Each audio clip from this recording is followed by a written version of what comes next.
Welcome, everyone. My name is Marcy Peterson. WheatonArts celebrated its 50th anniversary in 2020, and 50 years later, WheatonArts is an international hub for artists exploring the limits of their creativity and a reception for the region's cultural diversity. I wanted to touch on the three types of the way that you can support WheatonArts so that we can continue to do these free evenings like this. One is becoming a member. Members have many benefits. You can also donate and you can shop WheatonArts.org. When you're shopping at WheatonArts, you are also supporting the artists. This evening, Dr. Iveta Birgova, director of the Department of Folklife and Cultural Studies at WheatonArts, will monitor and moderate the questions and the evening. At the end of the presentation, she'll share those questions with the presenters. So please help us make this an interactive evening. Thank you very much, Marcy. Thank you for this wonderful introduction. Hello, everyone. I'm really excited to be here with you tonight, and it is my great honor to introduce our guests, Eduardo Betancourt and Michael Esposito. Eduardo Betancourt is a Venezuelan-born musician, producer, arranger, composer, and multi-instrumentalist. He has 30 years of experience in traditional and fusion Venezuelan music, and his performances are included in more than 100 albums. Eduardo has given concerts and harp clinics in the US and around the world. You can see the many countries that we've listed on the screen. Eduardo has worked with important musical groups from Venezuela, such as the Huáscar Baradas Band, Rafael El Pollo, Brito Band, Duo Arpas y Cuatros Manos with Leonard Jacome, and the Joropo Jam Project. In the United States, Eduardo performs with two bands, the Venezuelan Project and the Eduardo Project, where he continues to honor his homeland's musical heritage while exploring fusion with other music genres and ways to incorporate Venezuelan folk music into contemporary musical pieces. Welcome, Eduardo. Absolutely. Hello.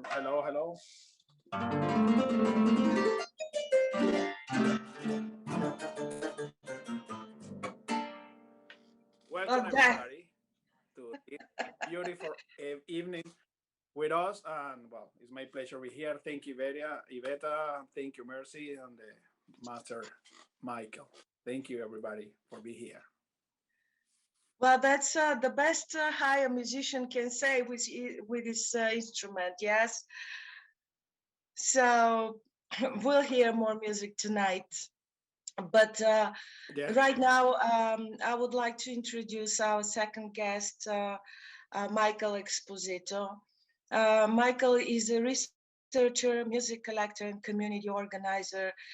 His research interests were inspired by the many years spent in Colombia and by his interactions with musicians and dancers of various Latino communities in the Philadelphia area where he lives.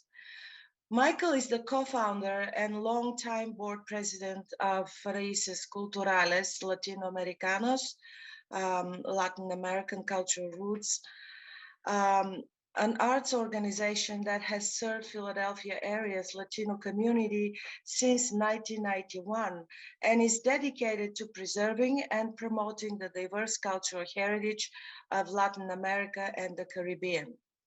Mike's vision for Raíces was to form a network of artists working in unison to promote the arts in the community and create a structure that encourages artists and community leaders' development.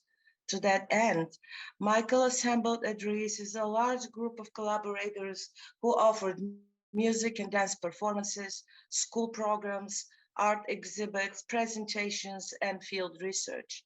During his tenure, Michael also conducted field research in various Latin countries to expand both his knowledge and the organization's repertoire. Welcome, Michael. Thank you very much, Iveta, and I want to extend a welcome to everyone who is joining us today. This is a subject that's near and dear to my heart, and I'm going to give a shout out to a couple of people I saw who are joining me, people I know very well. Lamaya Broussard, Lee Kurtz, I'm sure there are others, definitely pop up in the chart and let us know that you've joined us, okay, because the whole topic of this conversation uh, has to do with, essentially imagine that we're all sitting in a room, obviously post-COVID, just talking about this and just enjoying the music and the topic. So with that, we're going to get into the presentation. So to start off, okay, just to give you a little bit of background, um, people who know me from Raíces know that for years I've been looking to be able to represent Venezuelan culture with a harpist who was either from the area or knew the music inside out. And after, I'm going to say about 20 years at least, we finally found this person, Eduardo Betancourt. So that's one of the reasons why I'm so excited to give this presentation.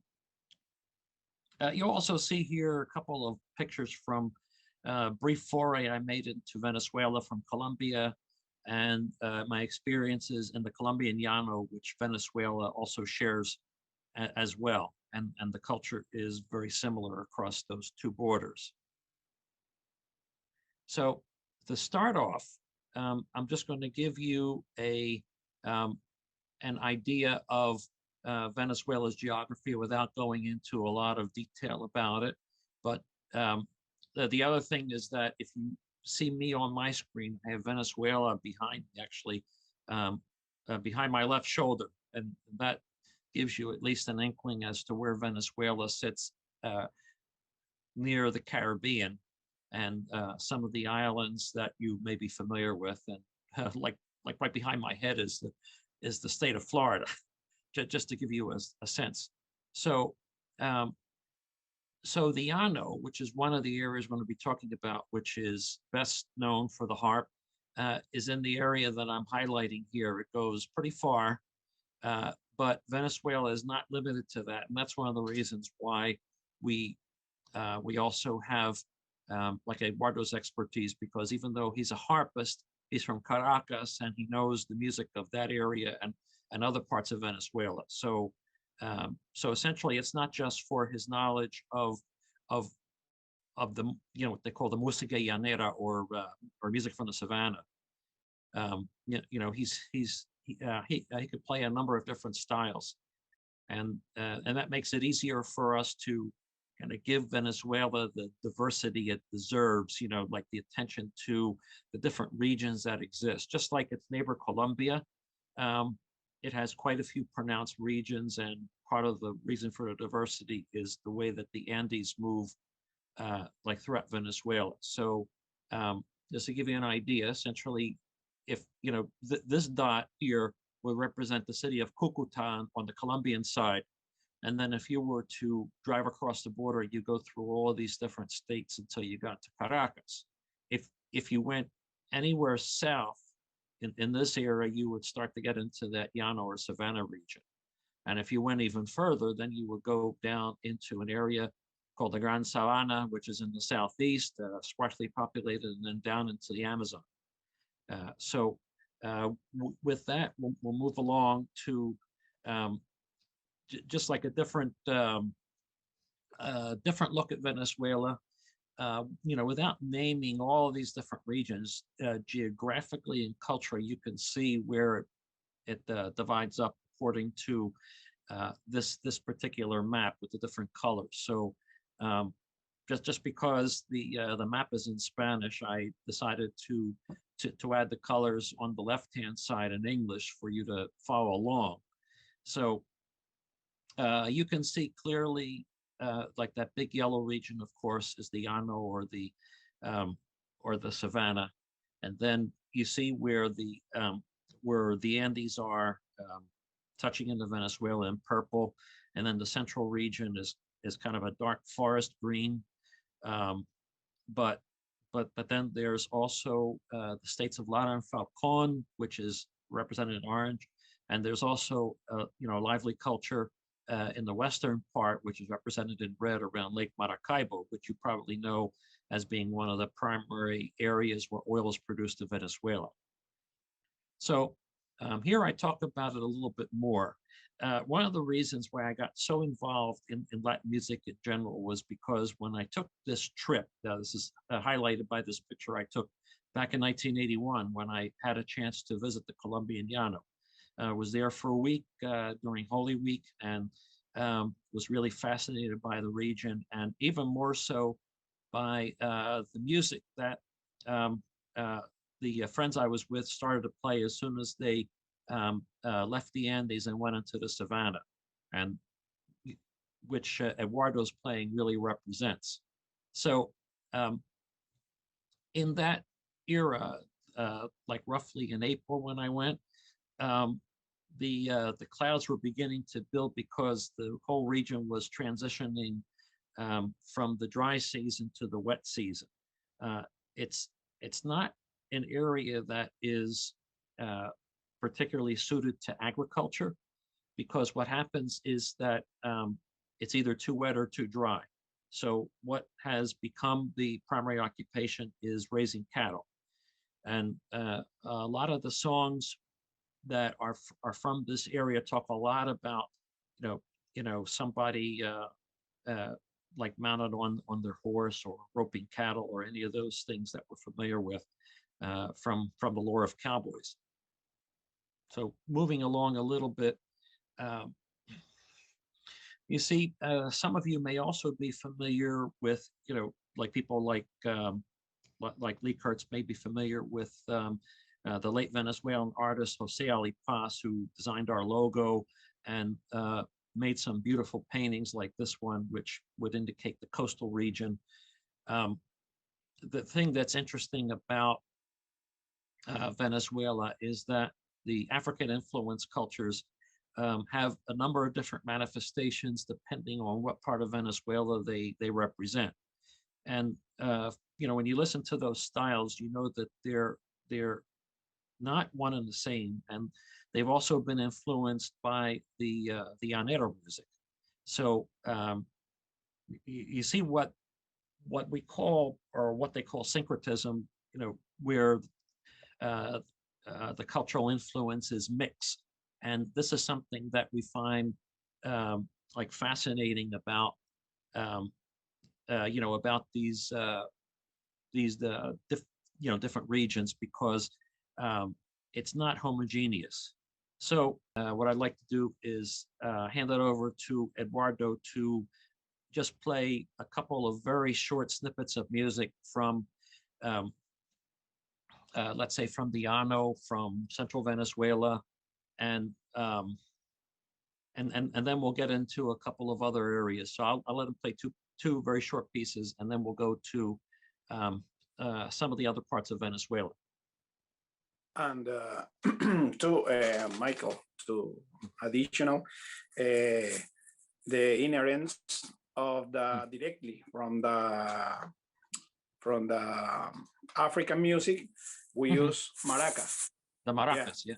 And it's the maracas is a popular instrument included in all readings of the Venezuelan music, and we can find this instrument in all readings around my country, Venezuela, and for the llanos is very useful in the groups of the música llanera too. Sound is similar to this. Right. In this next video is a different usual. In this way that I played is like an llanera style. Right. Is the That's right. 1, 2, 3, 1, 2, 3, 1, 2, 3. The next video show better, another style. Yeah, but we use maraca too. This. It's a very short snippet from the Dancing Devils of Yachty.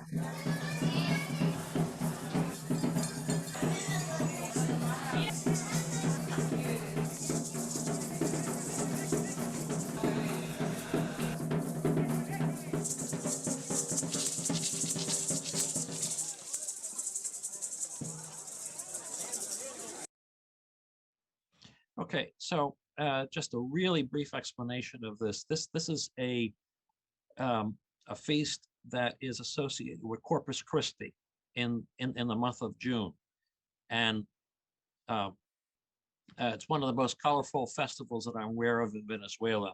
And it takes place like in the central part of the region, Yare, which is in the state of Miranda, and not too far from Caracas. I think I'll just introduce this.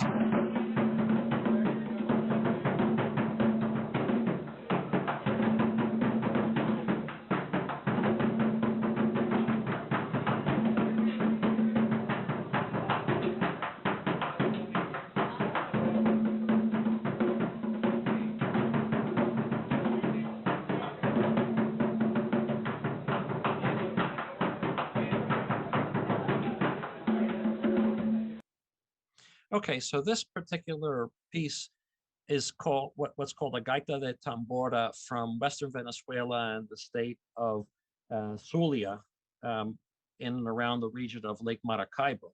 So we'll just talk a little bit about um, that little piece of the Andes that goes into Venezuela, which they call the Cordillera de Merida, and there is like one or a couple of rhythms that have a lot in common with Colombia.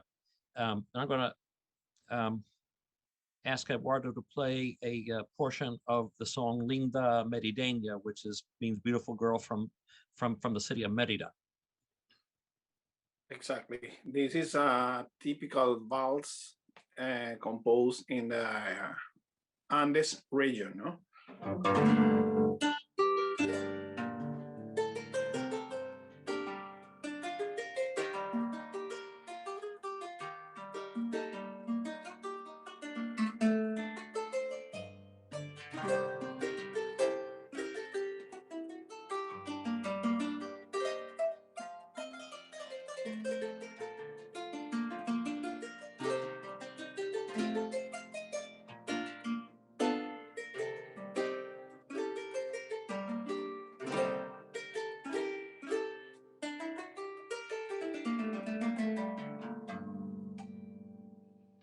Great, fabulous. Brief of the valse of Venezuela. Okay, so I'm going to move to this region. We heard a piece of music from the state of Zulia, and where they were playing the drums. And one of the things I thought was fascinating is that the drummer on the he's hitting his palm against the the skin of the drum, as you would expect, and also hitting the sides with a stick. I've seen that, but I also thought was fascinating that he also uh, played on the skin with his fist. I'd never seen that before, until the time I saw this video. So they're going to move forward a little bit because we had already seen that. At this point, I just want to encourage people to put their questions in the Q&A section. And as we mentioned, we're going to get to as many as we can, and like the time limit is flexible, so we'll spend as much time as we need to go over a lot of these. So let's talk a little bit about Venezuelans in the U.S. And for me personally, it was one of the places where I learned the most about Venezuela. In Colombia, I would meet the occasional Venezuelan, but especially here because of all the migration that took place. The way that Venezuelans tend to settle is not the same as, let's say, Puerto Ricans and Mexicans that tend to congregate together in specific areas or neighborhoods. The Venezuelans tend to spread out. A lot of the people that come are of the professional class and wind up in the suburbs. And of course, in my own personal experience, I had a number of work colleagues, because I work in the pharmaceutical industry, who were from Venezuela. So obviously I learned an enormous amount from them that kind of helped put the pieces of the puzzle together. And one of the people that we were really fortunate to have met was the late artist Jose Ali Paz. I mean, he died way too soon. He was 51 years old, but he did in the time that he was with us, he did an enormous number of different types of paintings. His murals still can be seen in the Latino community in different parts of the city, and this background, people may remember if they attended our Raíces Fiesta 2001 Highland Rhythms or Ritmos de la Cordillera performance. We even managed to get in this picture in the top right. You can see two Puerto Rican performers. One is the Nieves Lopez, with the typical Jibaro hat, and then Ana Ramos, who danced with us for many years and now lives in Puerto Rico. So I also want to mention that another group that has worked with us and has made a very strong impact in our area is Casa de Venezuela. And you see that they have an ensemble that they have put together with local musicians playing the different Venezuelan pieces, but not just this group. They've also assembled other groups as well. And so there was a time that Raíces and Casa de Venezuela shared the same offices, and so we worked together very closely. And obviously, what Raíces considers is that we always try to engage the community in the different ways that they want to promote what they do, but at the same time, they're autonomous. So they do their own things, but then they do things with us as well. So this way of kind of relating to the community has worked out really very well, hopefully for them and certainly has for us. So, all right, I'm going to go right into it. This is Eduardo Betancourt playing with the Venezuelan project group, and I'll let you just enjoy that.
Michael, we just Yes. received two very specific questions that might be forgotten to what slide they refer towards the end. So maybe I can just read them quickly.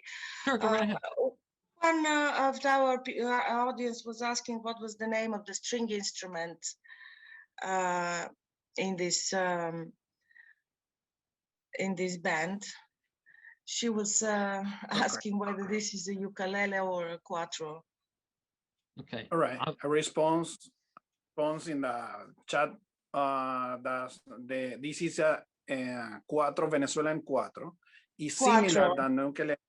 Yeah, it's cuatro. But it's similar than ukulele, but you know, it's a typical instrument, on the most popular instrument in the whole readings and manifestations of the Venezuelan music.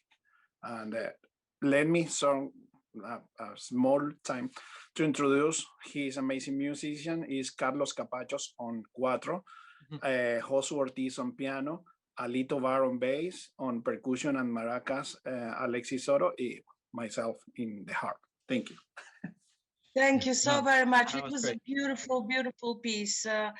And the other very specific question was, what city are the murals by Ali Paz from? Which city?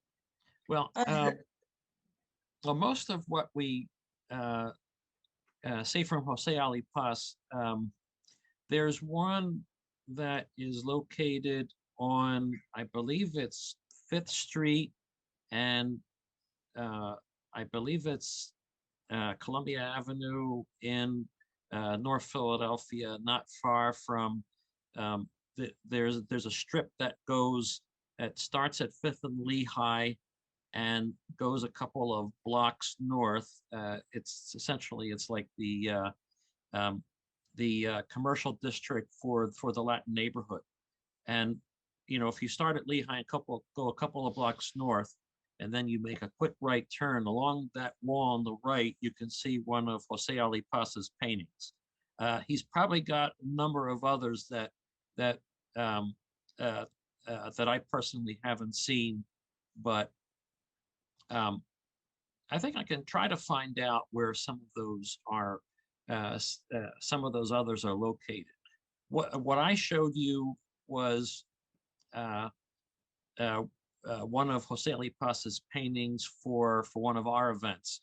You know, where one of the things that was really fascinating about him was he had the ability to encapsulate a whole feeling in uh, just one painting. You look at it and you automatically know um, there's not really necessarily room for interpretation. It's not supposed to be like an abstract type of art, but it's an art that kind of captures the spirit and essence of something. I mean, you know, we were really fortunate to have him, even for the short time that we had him, and um, very, I'm personally very grateful for all of the help that he provided for us because, you know, essentially with our logo, what he did was he captured the essence of who we are, what our organization is, just in one picture. You just know just by looking at it. And Yeah. and I don't think that that's something um, that comes easily. This is something that somebody has the talent, like really innate talent, to be able to express. Thank you, Michael. Thank you very much. I'll let you continue. Okay, great. Since we're talking about the Venezuelan project, and then there's another project called Eduardo uh, uh, project, I want to give Eduardo the opportunity to talk a little bit about um, like what these projects are, what was, you know, the purpose behind them. Yes. Well, Venezuelan project is a big project founded by Carlos Capacho and Alexis Soto and Jose Ortiz and Alito Bar. They are musician graduate from Berkeley College that they came to Boston to study in this university. And in this moment, they decide to make a group to explore the Venezuelan music and the fusion with jazz music too. And of course, 4 years ago, when I came to here, they are my friends many years ago, and we decide to be part. I decide to be part, and they invite me to be part of this amazing group. And well, we have been playing around the Boston, outside of Boston. We made concerts and workshop in Berkeley College too about the Venezuelan music, and well, this is the proposal of this group. Yeah. So what we're going to do now is we're going to go to the other project that is called the Eduardo Project, and do you want to talk a little bit more about that also? About what? Absolutely, absolutely. What Eduardo project was an idea when I stay in Venezuela, maybe around that for 2013, 2014, and the basically or the root idea was to create a small project that we can make music around the world with not too much musician, with no not to, that not be necessary to have a big band. In the thinking about the problem in this moment in my country, to find tickets to travels, and I think that how can I play great music with a not too much musician, no, starting from me, but I gave concerts only harp solo around the world. And in these different times I played, and I find another great musician around the world that we can play and share music from this country and my country together in some concerts. And yes, I still playing with Eduardo project here with two musicians more, the percussion and bass. And we give concert here. And another particular characteristic is Eduardo project is big is an extend kind of music. I can play and I can find here musician to play a specific genre music and can play Latin and jazz music too with another musician. But yes, this is the idea of the Eduardo project. Okay, great. Thank you for that. So I'm going to move over to the next slide, which features the Eduardo project.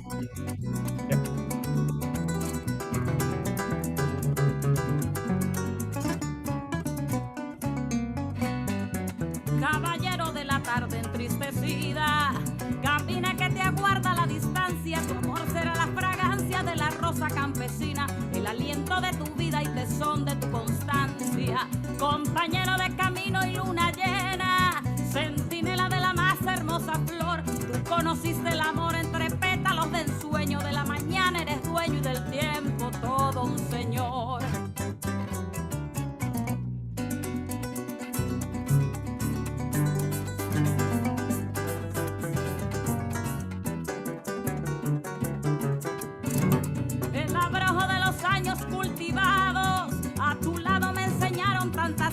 Cosas por demás hermosas que asimilé sin cautela, porque tú fuiste la escuela que le dio acento a mi prosa. Viejo mío, caballero de la tarde, tú mi padre, tú mi hermano y gran amigo, los dos que fuimos testigos en el monte del dolor, conocimos al Señor que nos dio calor y abrigo.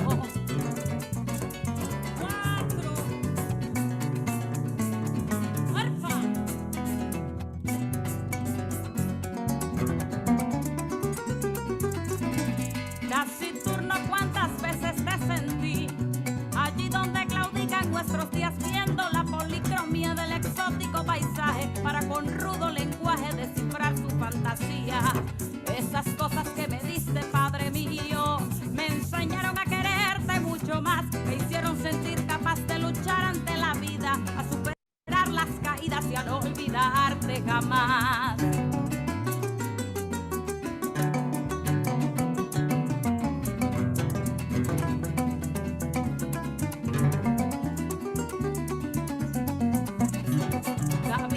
Soñoliento y arrogante, transitaste los caminos de mi infancia. Tu noble perseverancia de buen padre y gran amigo me hizo sentir protegido en brazos de tu constancia. Gran Señor, yo te agradezco tanto amor. Gran Señor, yo te agradezco tu actitud. Tú posees la virtud de haber sabido ser padre. Con permiso de mi madre cuidaste mi juventud.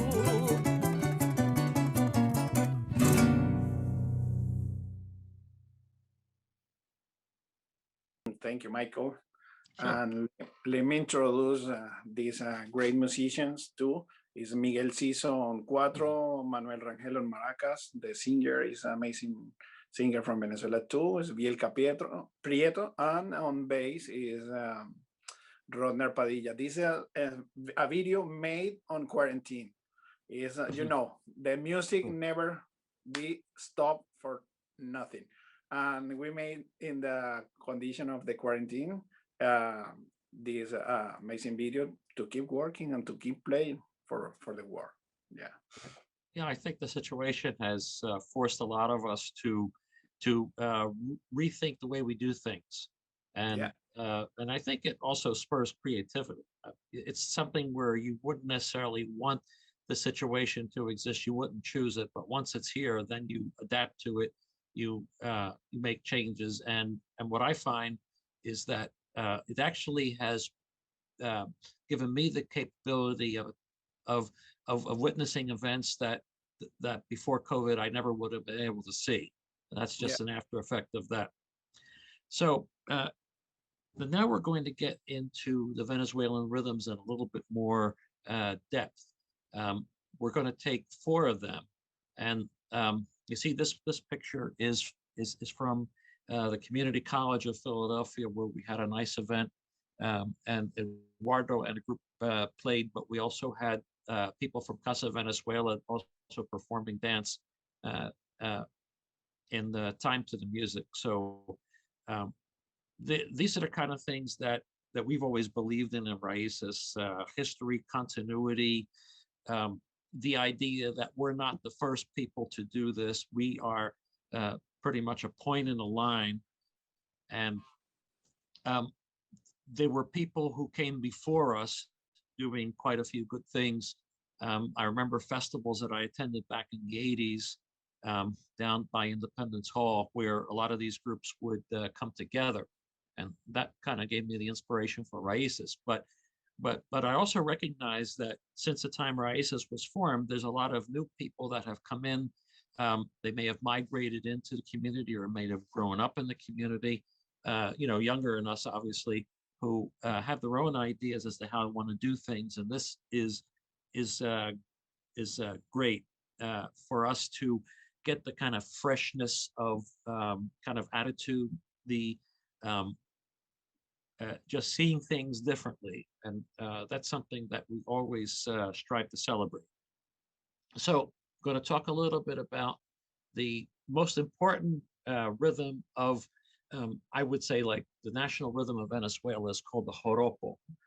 And as I mentioned, it's probably most like the signature rhythm of the llano or the savannah. We have a clip coming a little bit later that kind of shows how this is danced. It's very vigorous. It reminds you a little bit of southern Spain. It seems to resemble flamenco, but it really comes from what you would call regional dances like sevillanas and other types from southern Spain, which kind of predate the development of flamenco as a unique art form. That actually took quite a while to happen. Song, music, ultimately dance became a part of that. So there are a number of names that I put up here, but the other thing I wanted to mention, just to give you an idea of the variety of the music, that obviously the lead instrument, as we mentioned, is the harp most of the time, but you also find that there are individuals who play a 4-string instrument. They call it the bandola ping pong, having to do with the way that the instrument is played. It kind of reminds you almost of a ping pong ball going back and forth. But we have to call it that specifically because there are other instruments in Latin America that have the name bandola, and in order to avoid any kind of confusion. And I was very lucky. Back in 2016, I was visiting Bogota, and there were some display tables at this. It's called a regional fair in the middle of Bogota, and this gentleman, I believe, was from the province of Casanare, which is also it starts at the foothills of the Andes, but also has a lot of very well-known llanero musicians there. So I have a very short clip of this gentleman who was nice enough to play me a sample of how the bandola sounded. So we're going to go into that next.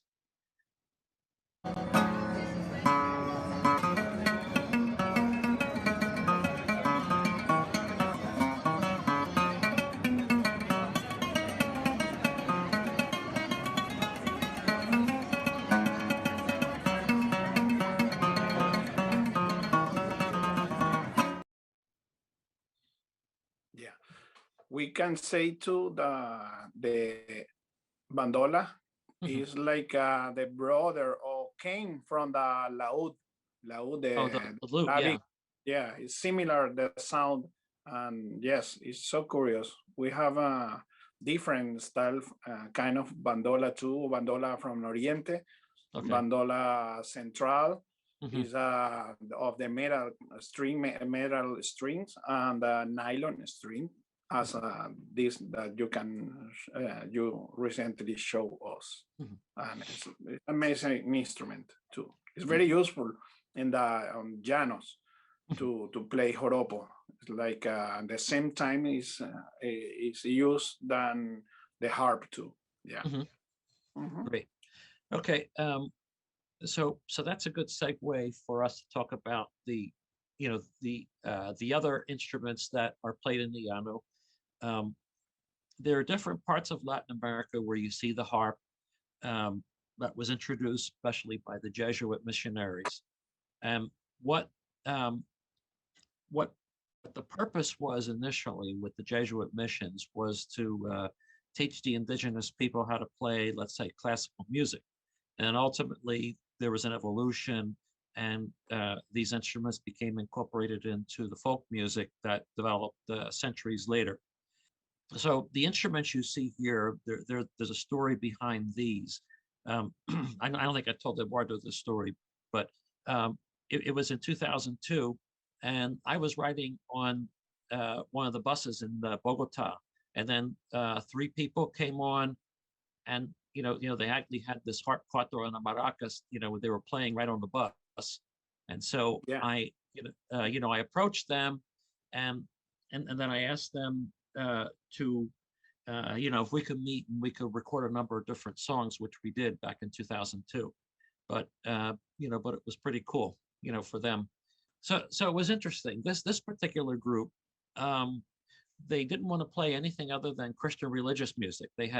Um, they had made a like a commitment that everything they play would kind of give glory to God. So um, they would play instrumentals, and then if they sang anything, I mean, it would have a Christian theme, but it was always any llanero music style,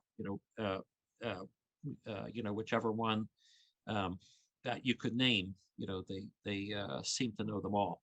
All right, we'll talk a little bit about these, but I want to hand it over to Eduardo to talk about some of these different variations. I mean, I know about them, I can distinguish them with my ear, but um, he's the expert when it comes to the different variations of joropo.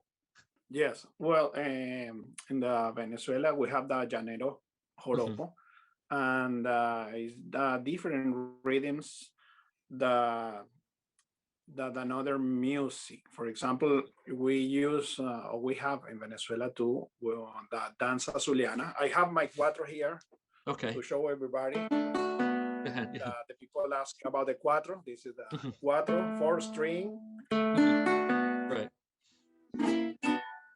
and well, about the joropo is Mhm. the reading, the to dance in the plain in the savannah, how to Mhm. explain, Michael, and Yeah. is the I think that is the most useful in the whole country, no? But we have some curious, the joropo tuyero or Mhm. joropo central is very particular kind of joropo, but the harp, the first strings is the metal string, Mhm. and is only two musicians, the harpist that play Mhm. harp, of course, and another people sing and play maracas, and Mhm. the sound of this harp, because the has used metal string, is similar than. Yeah.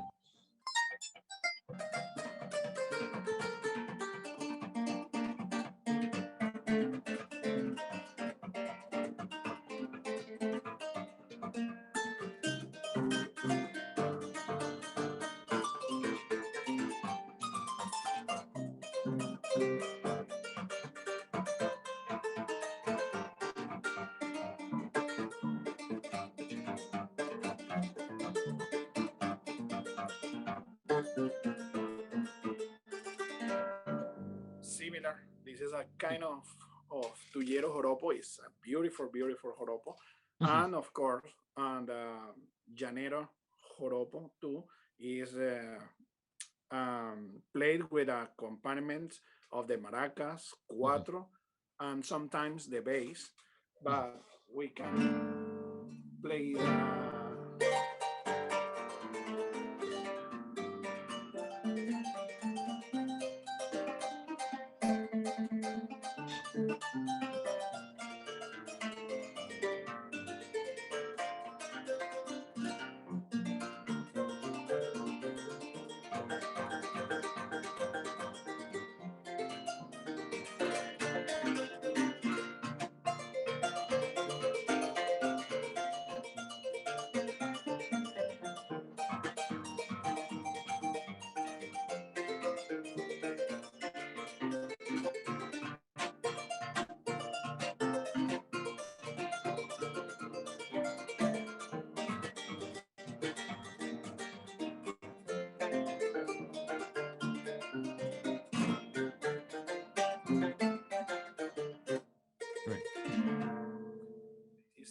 Llanero, Joropo Llanero.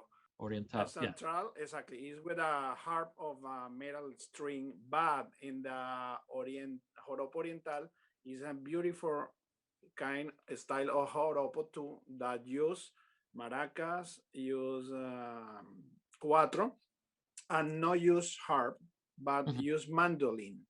mandolin. Yeah. And the sound is, it's a very, very, very particular sound. Is beautiful.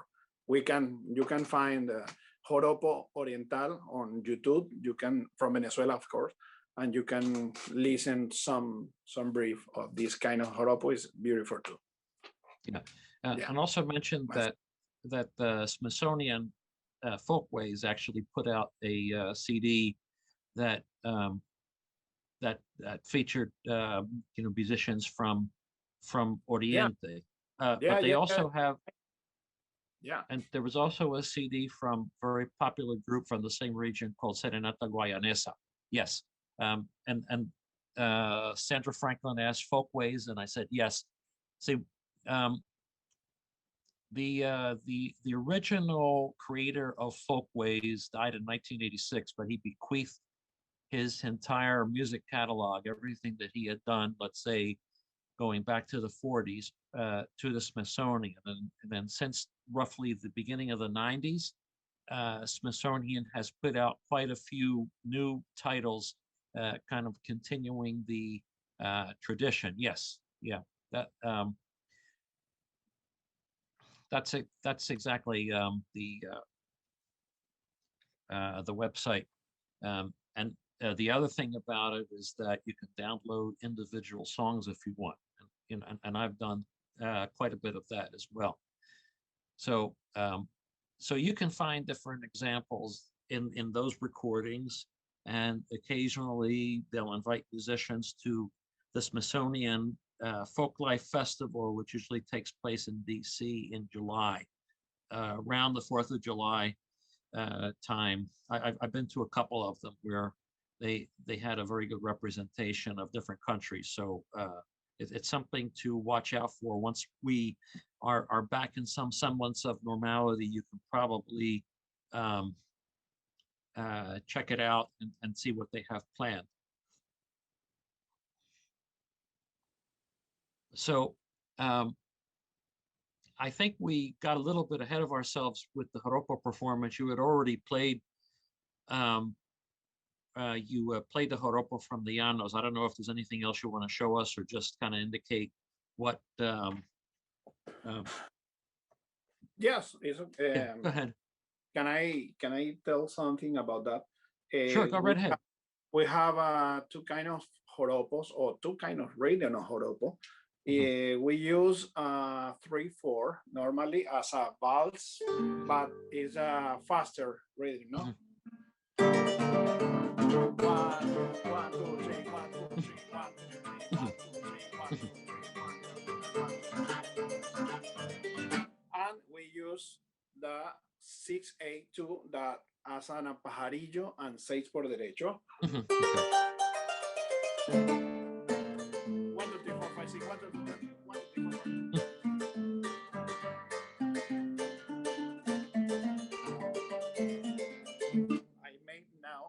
I play now a mix of both kind of reading of joropo. I'll starting with gaban, and after I play pajarillo.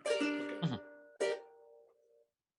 Well, another mention, this is a Venezuelan harp, of course, diatonic, but this is an harp made in France with this kind of levers that you can use as an black key of the piano.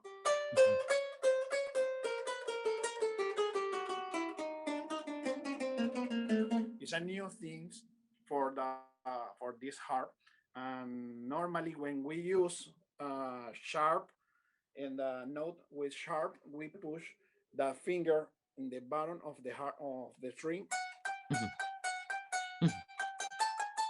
This is a traditional way to play Venezuelan music, no? But now we can use that lever. Okay, start with gaban. Okay.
Yeah, very nice.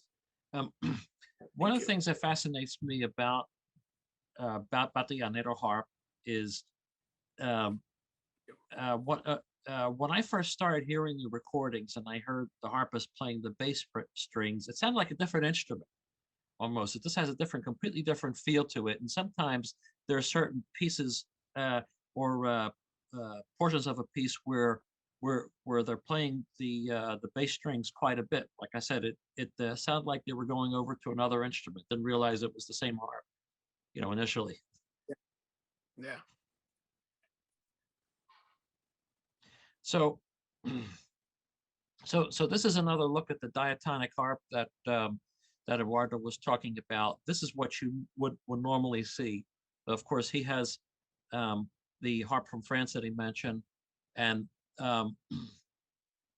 so it has more versatility, but but but but nonetheless, this is the sound that both of them try to emulate. Um, they actually placed this one in front of a display at the same the same fair in Bogota. Um, but they were highlighting another province called Guaviare, which is actually um, across from the Rio Guaviare, and this is like the boundary line between, the llano and the jungle. So sometimes you'll hear llano music played a little bit in some areas what you would consider the jungle, but just because of the fact that it's like a transitional zone. So the llano music has actually gotten actually has gone farther, in different places where you would not normally hear it. Like I remember hearing a recording of a llanero player in Puerto Ayacucho, but this music travels everywhere. It's not confined to one spot. So I know that at some point we're going to also talk about the pasaje, which is normally kind of a listening piece. I have coming up a video which shows how they're danced. Essentially, it's like a llanero group that's playing. They first play a pasaje, and then they go into a joropo, and the two dancers kind of adjust their dance to different rhythms. So I'm going to play the video first, and then we'll ask Eduardo to play a little bit of a pasaje, as well. So is there anything else you want to mention about pasaje, like musically, how it differs from the joropo, aside from just that sense, it's more like an instrumental piece? Yeah. Pasaje is an style too, and it's the rhythm between joropo and vals. No, it's not done faster than joropo, but it's not done slow than vals. No, and Sure. I can play now one Sure. of most famous pasaje Sure. llanero composed by Juan Vicente Torrealba. The name is Concierto en la Llanura. La Llanura. Go right ahead.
Concierto en la Llanura. Yeah, that's a song I've heard played many times and I never get tired of it. Yeah. Okay, so this video, they actually start with Concierto en la Llanura, but they make it like a medley with the joropo. So we'll start playing it.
Okay, here we go. So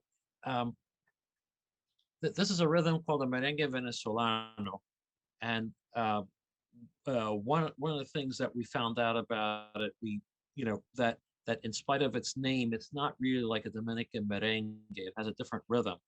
So it's something that you would call an urban rhythm as opposed to something that you would find in the countryside. So one of the things I also learned about it is that this particular rhythm is used to teach students how to play the cuatro. So, Eduardo has an example, but all of us thought it was funny because it goes sopa de pollo, like, but it literally means chicken soup. So I'll let Eduardo kind of give a demonstration as to how chicken soup somehow becomes a lesson for the person trying to learn the cuatro. Yeah. Well, normally in Spanish is sopa de pollo, no? But because the reading is in 5/8, 1 2 3 4 5, 1 2 3 4 5, 1 2 3 4 5, 1 2 3 4 5. Yeah. Yeah. And we try to translate to English. Do you remember with Michael? And it's like similar soup of the chicken. Soup of the chicken. What? I forgot. Oh, it's soup of the chicken. Exactly. Soup of the chicken. The soup of the chicken. The soup, exactly. The soup of the chicken. The soup of the exactly. But the reading means exactly. Reading is 1 2 3 4 5, 1 2 3 4 5.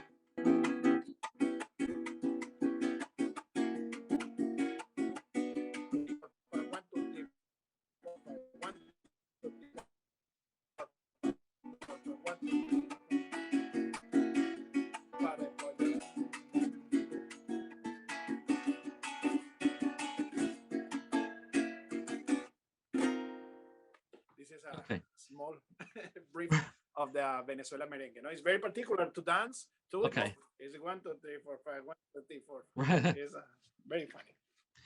Okay, great. Okay, so we're going to go to the next slide, and you had called our attention to this particular group, Los Antaños del Estadio. They actually come later, but we have a video right now of a group that looks more, let's say, contemporary. And then the group that you mentioned will come in a video right after this one, like a false start.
Somebody asked about the name of the group, and I think it's on the it's like a tagline to the YouTube video. I don't remember the name, but we can find out. It's a group. It's a jam, simply jam between friends.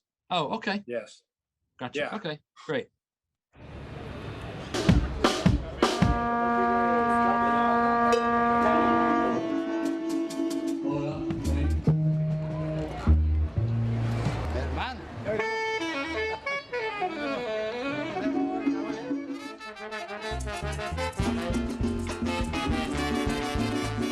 Para todas las Cármenes que nos acompañan esta tarde. Carmen, la que contaba 16 años, Carmen, la más hermosa de la pradera. Qué linda era, qué tonta era, por tu caricia, Carmen, mi nena, qué linda era. Carmen, la que contaba 16 años, era la catamonta de la pradera, qué linda era, qué hermosa era, por tu caricia, Carmen, mi nena, de primavera. Ay, sí señor, yo le digo la verdad que se ha ido el carnaval y no sé cuándo vendrá. Ay, señor juez, yo le digo la verdad que se ha ido el carnaval y no sé cuándo vendrá. Ay, ay, ay.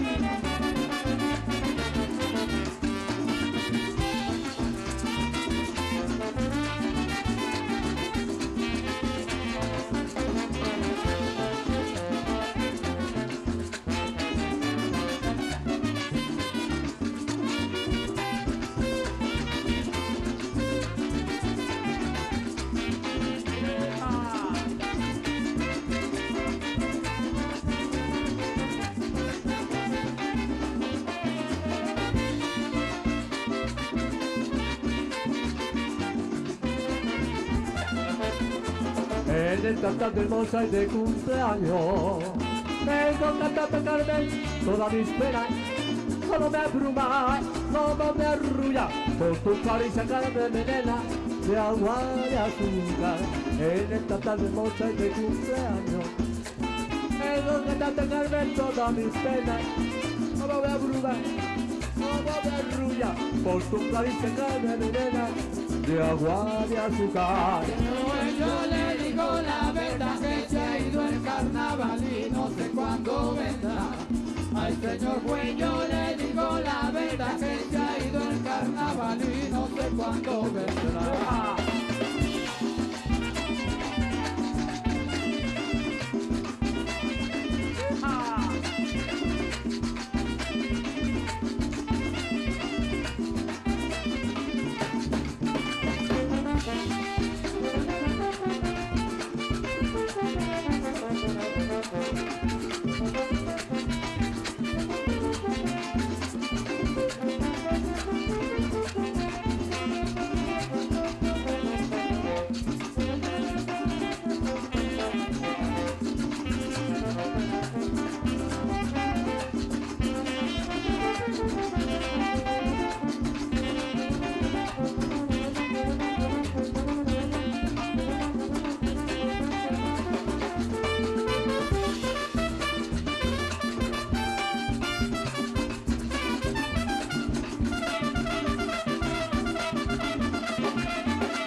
Carmen, la que pesaba 106 kilos, Carmen de población en el carnaval, medio guarapo, no me osa tirar, con lo suficiente me llega para engordar. Carmen, la que pesaba 106 kilos, Carmen de población en el carnaval, medio guarapo, no me osa tirar, con lo suficiente me llega para engordar. Ay, señor, yo le digo la verdad que se ha ido el carnaval y no sé cuándo vendrá. Ay, señor juez, yo le digo la verdad que se ha ido el carnaval y no sé cuándo vendrá. Bye. Muchas gracias. So I believe that also popular dance groups also play this kind of music too, right? Like Bios Caracas Boys or Los Melódicos, right? Yeah. It may sound a little different from them. Maybe instrumentation is a little bit different, but it's very popular. Yeah. So, but it's a typical instrumentation of the merengue Venezuela. And yes, the merengue has been the most popular music traditional in the area of Caracas, of the capital, no? Yeah. So let's talk a little bit about the danza zuliana. Of course, this is another rhythm that has kind of European origins, but I mean, danzas you find in the number of different countries. You find them in Puerto Rico, and I'm sure there are danzas in Mexico, a number of different areas. The origins are similar, but when they get to the different countries, uh, they don't sound all the same. That they kind of take their own path.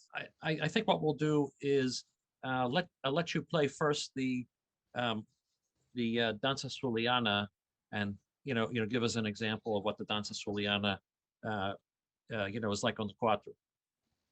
Yeah, the danza Zuliana is from Maracaibo region.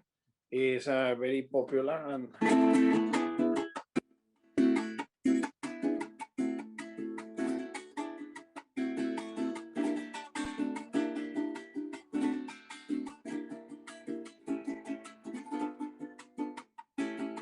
it's a six. Right. 1, 2, 3, 4, 5, 6. 1, 2, 3, 4, 5, 6. 1, 2, 3, 4, 5, 6. 1, 2, 3, 4, 5, 6. Okay, perfect. Zuliana. Okay, great. Okay, so what we're going to do is we're going to show you two different ways that this is performed. One of the videos is, let's say, just two people. The singer is someone that Eduardo knows, and then following that, there is like a whole ensemble that's playing, and then there's a group of young people that are dancing along to it. It looks like a ballroom type dance. So we'll go to the first video to give an example of just the one lady singing and just accompanying on the cuatro.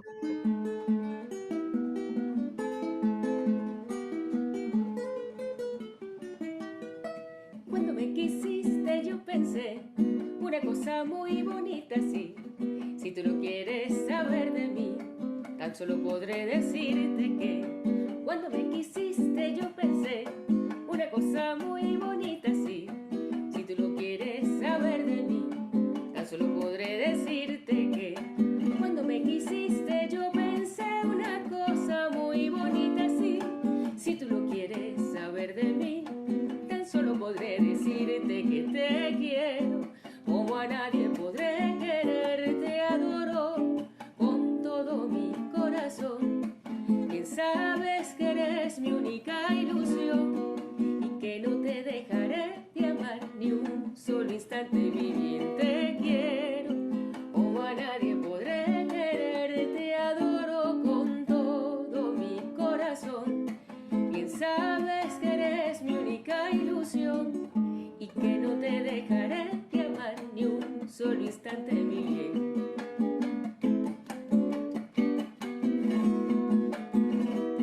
Ana Margarita, ven a mí y cúrame con tu amor este inmenso dolor que a diario sufro por ti. Ana Margarita, ven a mí y cúrame con tu amor este inmenso dolor que a diario sufro por ti. Tú serás mi salvación, Ana Margarita de mi vida.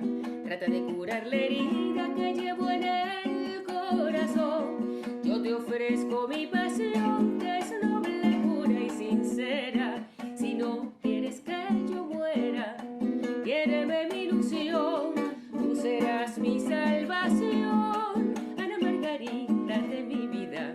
Trata de curar la herida que llevo en el corazón. Yo te ofrezco mi pasión, que es noble, pura y sincera. Si no quieres que yo muera, quiéreme mi ilusión. Si no quieres que yo muera, quiéreme mi ilusión. Okay, perfect. Okay. So now we'll go to the next video. So you get it ready to start.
I would be remiss if I didn't mention one of our primary teachers in the area of Venezuelan dance and music, Delia O'Hara, who unfortunately passed away last year after a long struggle with cancer. And she's actually started with our Raíces group. She had been performing independently of us, but when she heard about Raíces, she joined us, helped us organize financially, and then later on moved on to Casa de Venezuela, where we collaborated, but but in a different way. Since the two organizations were so close. Last summer, when they were putting together the memorial for Adelia, her husband Michael found a number of different recordings of times where Adelia was dancing or organizing dancers, which she did throughout her entire time here. And so what we want to do is we want to finish off, just leave you with a little bit of the energy that she portrayed. She was always very effusive, always with a smile, and always very clearly enjoying what she was doing, and that was definitely contagious.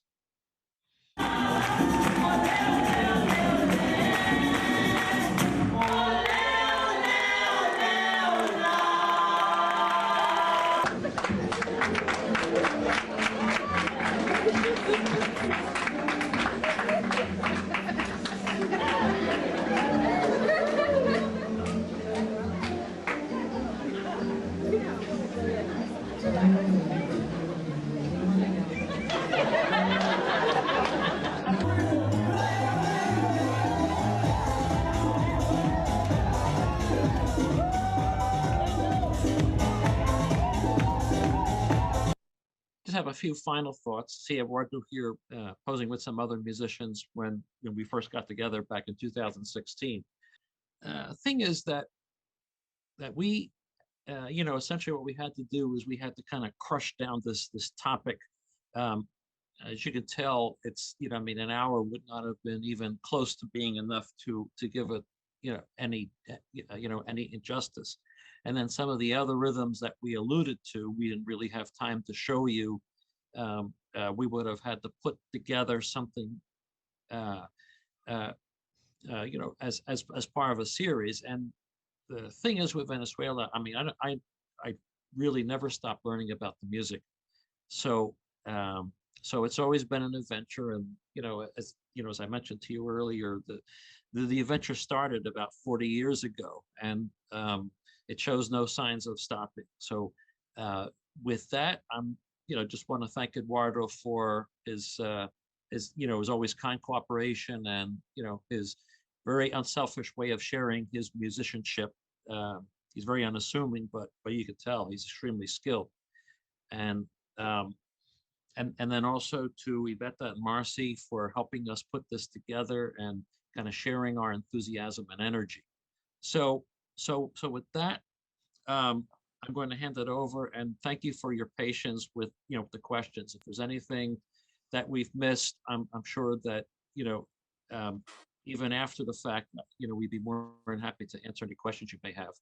Thank you so very much. It was such an incredible presentation, Michael and Eduardo. We learned so much this evening. Many of us were not very well educated in Venezuelan music, so it was all new. Many perhaps have been. We saw in the chat that there were a few Venezuelan families who joined us tonight, and I was very happy to see their comments and the appreciation of your presentation. So we'll be able perhaps to answer one or two more questions if people have any. Meanwhile, I just wanted you to just share a few thoughts about the Venezuelan community here. We understood tonight this is such a diverse musical culture coming from Venezuela, different regions, different rhythms, different genres. But people who come to settle here, they come from very different regions. So do they prefer to play their own music, or do they mix, maybe create new genres? How does it work when people from different regions come to live in the same place, maybe the same neighborhood, same city. Okay, well, I'll let Eduardo take that part at least about how to get together musically. I have a few thoughts too, but I'll let him start. Yeah, well, I think the depend, no? Depend almost here in I think that I find some curious case that some people that is no play music in the country for never. Maybe it's another professional area, but when made them immigration here, that I think that feel that the wish to play one instrument, no? And I think that we can make a different case that musician and no musician here, but I think that is a common point to meet the same feel or the same feelings about our country, you know? And here in Boston, we have a big community too, but the musician is from Venezuela too, of course, but came from graduate from Berkeley College now. And of course, in another case, we have a big organization that Michael can speak more about that, but in the Casa Venezuela in Philadelphia, has a great work from many years, including dance and music, traditional, separate, of course, and a special event about my country. But ever, they work on the folk of Venezuelan to sharing type of dances, music, you know, the style of the life in Venezuela and here in United States. And the same in another state, but I can take and I can talk about Philadelphia and Boston, of course. But yes, we are a big community here working to share and to recover part of our culture life here. Absolutely. One of the things I also notice is that occasionally you'll see a professional musician come by looking for, let's say, the Venezuelan community. Well, part of it is because, you know, if they don't talk to, to other people from their country, then they feel like a fish out of water. And they're trying to get themselves grounded. And sometimes these individuals will wind up at Raíces or wind up at other organizations trying to find like-minded people. There was a flutist from, I think he was from Sucre. I can't remember if I got the name right. His name, I believe his name was Nicolas Real. He was a flute player. Yeah, you've heard of him. Okay. Yeah. Because he was in Philly for a while. He was, selling copies of his CD, which I have, I like very much. And so, and then there was a harpist who, her name was Carmen Elena Barreiro, and she was here in Philadelphia briefly, performed in a couple of places, and then moved out to California. So, but she was here only a short time, and I couldn't really take advantage of her because that was pre-Zoom meetings and that sort of thing. It, would have been a lot easier, but I tried to get her live, and it was difficult.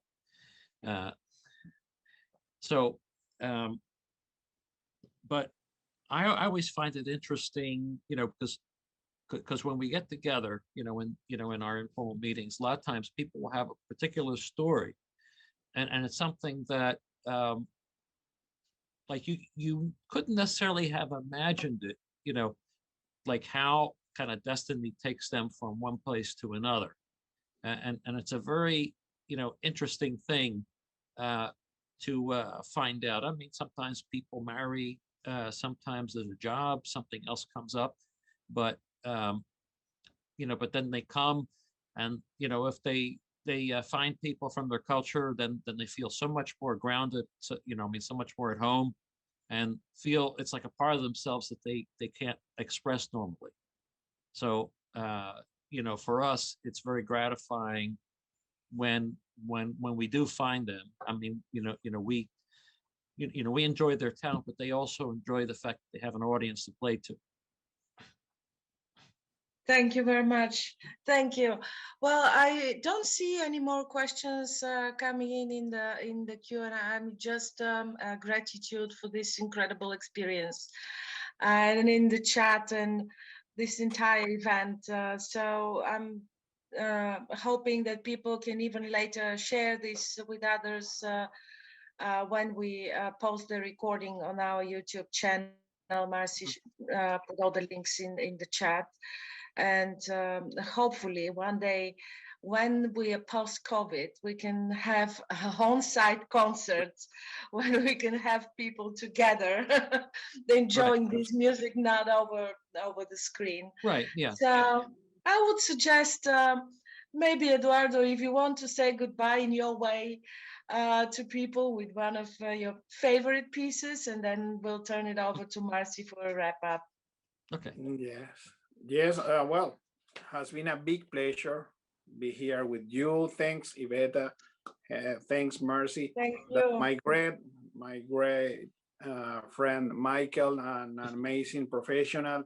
Has been a pleasure to this space to this opportunity to share with you all our music from Venezuela and of diversity, of course. That, as you say, Iveta, we hope as soon possible to be or to do a similar workshop, but face to face. I mean, yeah, it will be great. Absolutely. I mean, if Yeah. it is a workshop, it will Absolutely. be hands-on somehow. So Yeah. it will be fantastic. And if you want, Marcy can share with you after that the chat so that you can see what people have written about this amazing event. Thank you so much for sharing knowledge and talent and everything with us tonight. Right. Well, I would like to invite you to visit my website, of course, you know. Yes, Guys, of course. EduardoBetancourt.com. I did put Oh, someone is asking if you can play Alma Llanera. Yeah, Yeah, of course. definitely that Of course, Natalia, all people that Natasha Ortega, yes. Alma Llanera is the second hymno. I don't know. Help me. kind of like the informal national anthem of Venezuela. You know, it's a Exactly. song that everybody knows. So it's a favorite for everyone. Okay. That's right. Yeah.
one deserves applause.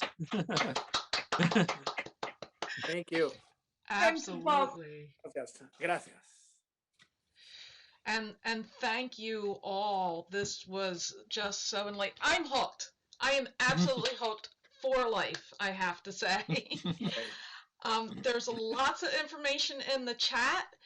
If you did not get something, write to one of us. Vetta's email is in the chat. My email's in the chat. Eduardo and Michael's websites are in the chat. Don't miss out. Don't let this not be part of the rest of your life. This is awesome.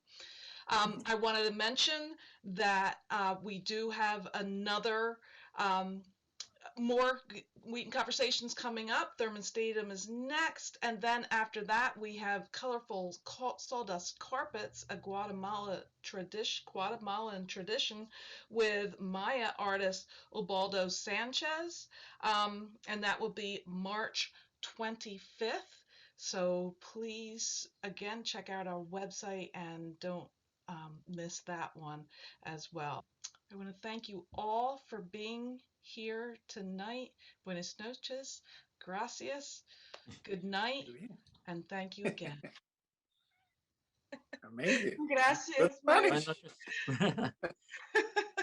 Thank you very much. Okay, take care. Gracias. Adiós. Adiós. Adiós. Good night.